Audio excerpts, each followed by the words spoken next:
The glass slipped from my hand, shattering on the hardwood floor, wine pooling like blood across the grain. Sarah's voice sliced through the quiet, sharp and smug, her words landing like a slap. "You're such a complete disappointment, Mark." Her lips curled, eyes glinting with something colder than disdain. Triumph, maybe. I stood frozen in our dimly lit dining room, the air heavy with the scent of rosemary from the untouched dinner cooling on the table.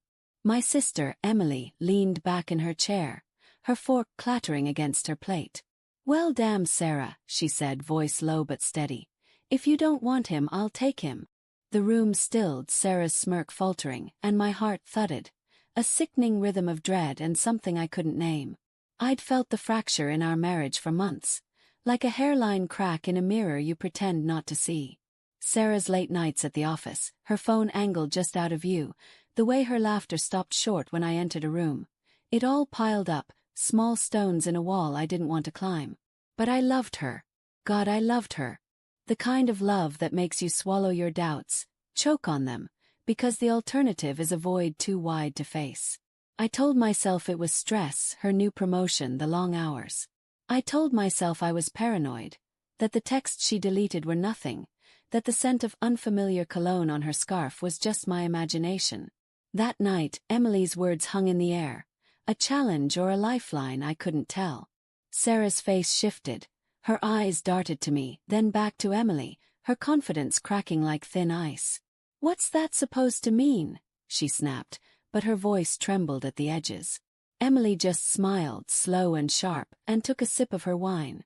I wanted to speak, to demand answers, but my throat felt sealed shut, my chest tight with the weight of unspoken questions. The dining room chandelier flickered, casting jagged shadows across Sarah's face, and I wondered if I'd ever really known her. The next morning, Sarah was gone before I woke. Her side of the bed was cold, the sheets barely wrinkled, as if she'd never been there. A note on the counter read, "Meeting back late. No love. No sorry."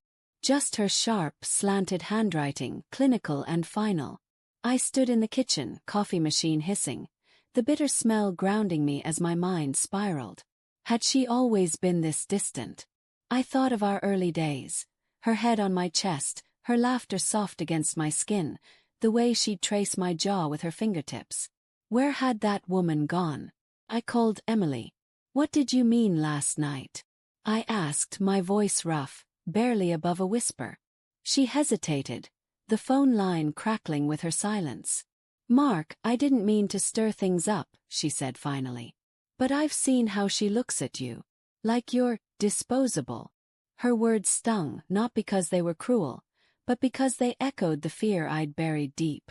"Check her phone," Emily said softly. "You deserve to know." I didn't want to. God, I didn't. But the seed was planted, and it grew thorns.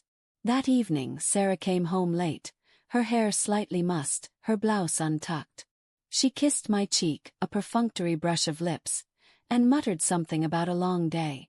Her phone sat on the counter, screen dark, a silent accusation. I waited until she was in the shower, the hiss of water masking my guilt. My hand shook as I picked it up. Her passcode, our anniversary, unlocked it easily, and I hated how that small trust gutted me. The messages were there, buried in a thread with Alex, work. Not her boss, not a colleague I knew. Just Alex. "Miss you already," one read, timestamp from last night, when she'd claimed to be at a client dinner. Another, "Can't wait to see you again. Same place." My stomach churned, bile rising as I scrolled. Photos too, a man's hand on her wrist, her smile wide and unguarded, the kind she hadn't given me in years. I dropped the phone, my breath ragged, the room tilting. The shower stopped, and I shoved the phone back, my heart pounding like a trapped animal. Dinner that night was a performance. Sarah chatted about her day, her voice bright, false.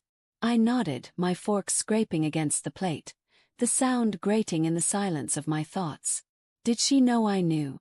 Was this her game, to pretend while I unraveled? I wanted to scream, to throw the phone in her face, but fear held me back. Fear of her confirmation, fear of losing her, fear of being the fool I already felt like. The next day I followed her. I don't know why. Maybe I needed proof. Something undeniable to silence the part of me that still hoped. I trailed her car through the city, the streets slick with rain, headlights blurring in the dusk. She parked outside a sleek downtown bar, one we'd never been to together. Through the window, I saw her slide into a booth, her hand brushing a man with sharp cheekbones and a smile that made my fists clench. Alex. I stood in the rain, soaked, watching them laugh, her head tilting the way it used to for me. My chest burned, a mix of rage and grief, and I wondered if I'd ever breathe right again. Back home I waited. Hours later she walked in, her coat damp, her eyes avoiding mine. "You're up late," she said, casual, as if I hadn't just seen her world overlap with someone else's. "Where were you?" I asked, my voice steady despite the storm inside. She froze just for a second, then shrugged. "Work thing. You know how it is."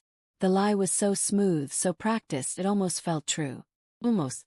I couldn't hold it in anymore. "I saw you, Sarah. With him." The words tore out raw and jagged. Her face paled, her mouth opening then closing. "Mark, it's not," she started, but I cut her off. "Don't. Just don't."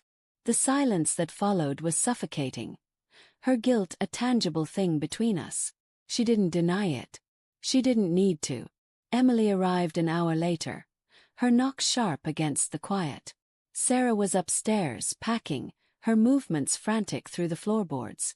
Emily took one look at my face and pulled me into a hug. "You're enough, Mark," she whispered. "You always were." But it didn't feel true. Not yet. The twist came later, when Sarah's phone buzzed on the table, forgotten in her rush. A new message from Alex. "She's leaving him tonight. We're free." My blood ran cold. Not just an affair, a plan. A future without me, built on my ruins. But then Emily's voice echoed in my mind, her fierce loyalty, her challenge to Sarah's cruelty. And in that moment, I realized I wasn't the one who was disposable. Sarah had made her choice, but I could make mine. I deleted the message, my hand steady now. Let her think she was in control. Let her walk away. I'd rebuild piece by piece with the people who saw my worth. The door clicked shut behind her, and for the first time in months I exhaled.